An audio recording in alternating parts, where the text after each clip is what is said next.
ថ្ងៃ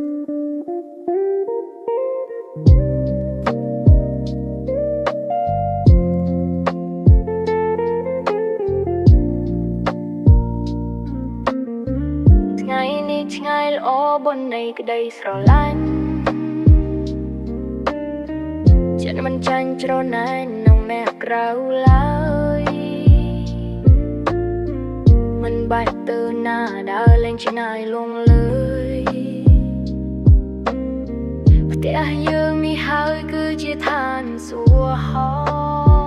កូនចៅជូតជុំទឹកមុខស្រស់ស្រាយម៉ាម៉ាក់លោកយាយញញឹមពោព្រាយទិញកាដូជូនចិត្តកូនសប្បាយជូនពរលោកយាយម៉ាម៉ាក់សុខភាពល្អអាយុវែនអូក្តីស្រឡាញ់មិនមែនតើកែមានសង្សារក្តីស្រឡាញ់ពិតប្រាកដគឺនៅក្នុងគ្រួសារមិនទៅណាឆ្ងាយមិនភ្លើភ្លើនឡើយណាសាច់អាកអាយគ្រប់គ្នានៅជុំគ្នាគ្មានទុកសោកហូបឆ្មាញ់ស្នាដៃមកចំអិនអើយកូនស្លឿនជួយដួង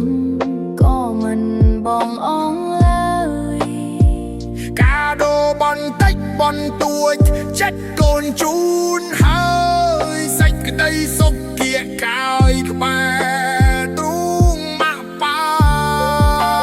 សូមឲ្យគ្រួសារមានសុភមង្គលគុណលឺចាញ់ចាំងរលាយអស់ទុក្ខា14កំភែ